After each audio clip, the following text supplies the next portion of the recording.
So I fired up the Warcraft again and got onto a private server because I wanted to tell you guys some more Warcraft stories because everybody keeps clamoring for them. And what I'm going to talk about today is teamwork and PvE with a guild. Raid PvEing. I'm going to talk about Zul Gurub today. That's one of those 20-man instances that was with the Molten Core and Blackwing Layer and all that crap that nobody ever does anymore, so it's not going to be that beneficial to you unless they change it or you just decide to do it for fun.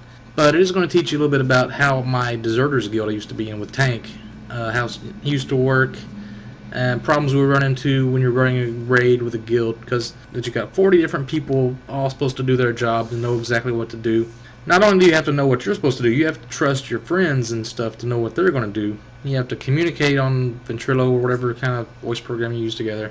It's really complicated and can be frustrating, and I'm going to show you some of the problems we used to run into and how we got around it, how we figured stuff out, and basically just how this instance works.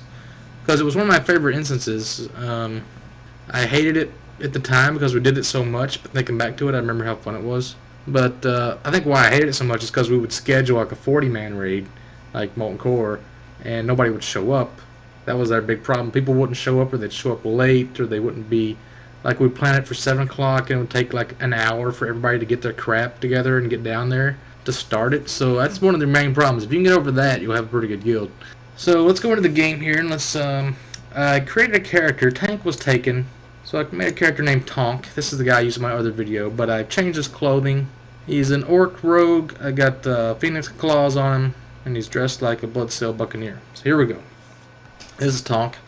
He's on the boat. He's going to Stranglethorn Vale from Orgrimmar. This private server, the boat kind of glitches up, and it takes me a while to get there, but I eventually get there. That's another thing, is to know how to get to your location fast. Have all your crap ready the night before you're planning a raid, and just get down there quick and don't waste time. Have all your stuff repaired, have all your repair bots, anything you're going to take.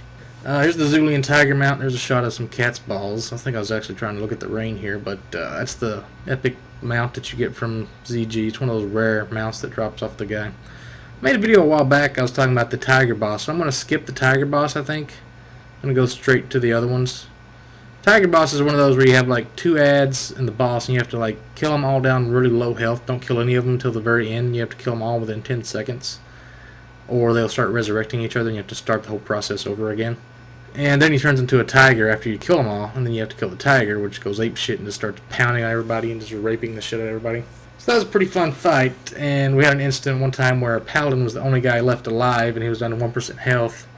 And he had a soul stone to resurrect everybody when we wiped. We just assumed we were going to have to wipe, but he popped it and resurrected and one-shotted the thing with his giant halberd of smiting, which is what Tank used to use. Okay, here we are. We're in ZG.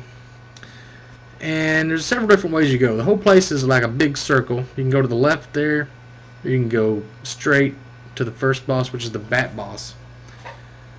So I'm going to sneak through. I'm going to stealth through the Bat Boss and show you what the Bat Boss is like. Okay, here's the ads you have. You have bat riders and you have bats. And bats are really good hunter pets, but anyway. I think you've seen these bats in Warcraft 3 or something. They explode when you kill them, so you have to like get away. And that's one thing that's hard to do. You have to like convince people that you know what you're talking about. And if you say a bat's going to explode, a lot of them don't believe you and they like to get up close to the bat and they get exploded and they die and have to run all the way back. And that's another thing. Once somebody dies, run the fuck back. Don't just stand there and wait for somebody to resurrect you. Start running back just in case they can't. Because most of the time, people won't be able to resurrect you. Anyway, it's raining now. I don't know why it's so dark here, but anyway.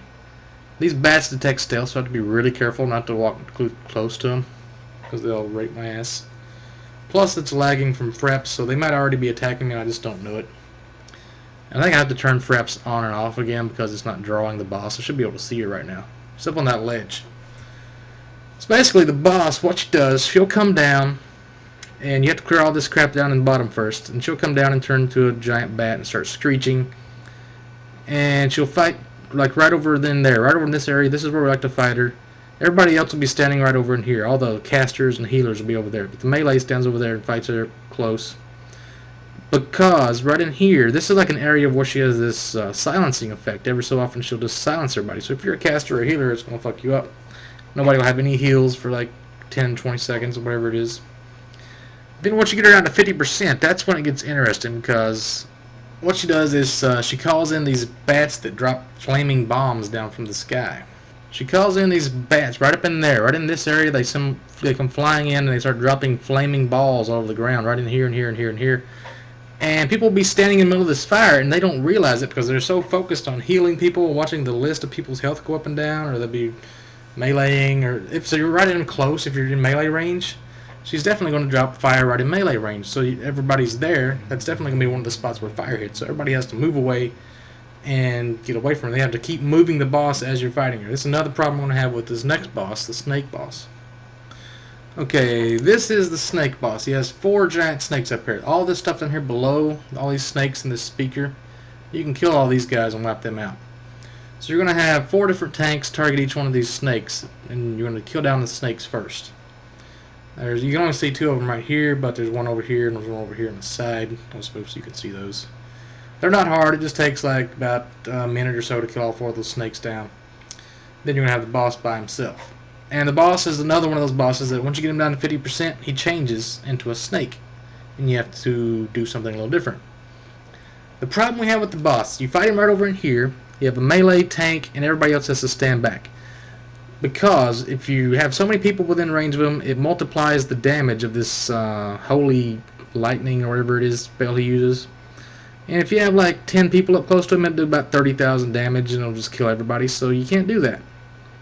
We would have me or another paladin get up close to him with the tank just to have Blessing of Wisdom we used to use, but they nerfed it, doesn't even work anymore. But every time you would hit him, you would get your mana back. So that let all the healers and casters get their mana back, just like wanding them until they get their mana up.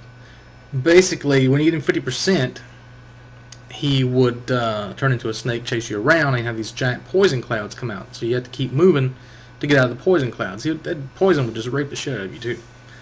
People would just stand in it and they would die. And they also had this parasite snake that would just go from person to person.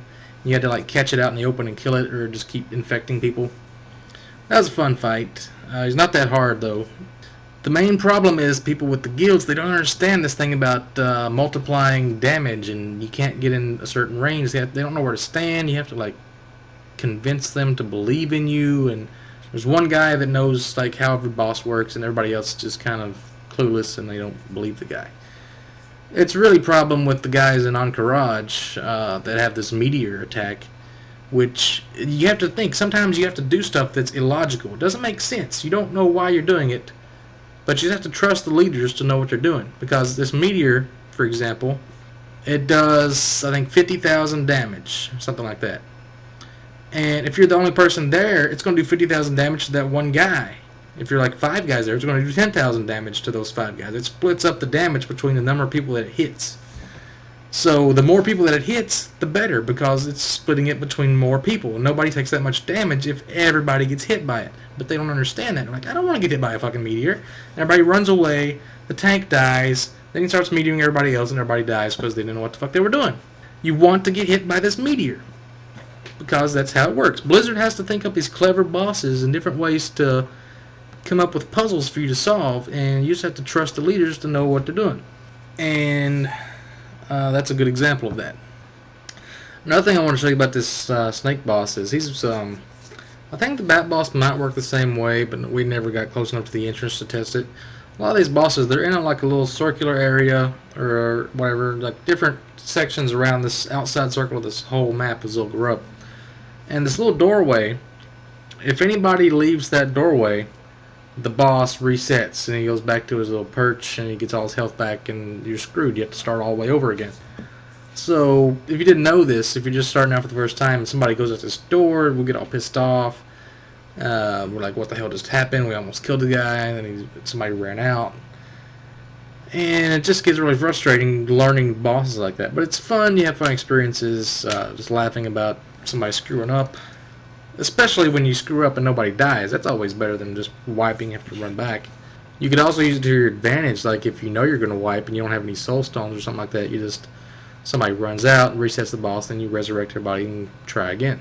I think that's all the time I got for this video. Next we'll be looking at the spider boss, going around, and hopefully I'll have that up today or tomorrow, depending on how much time I got.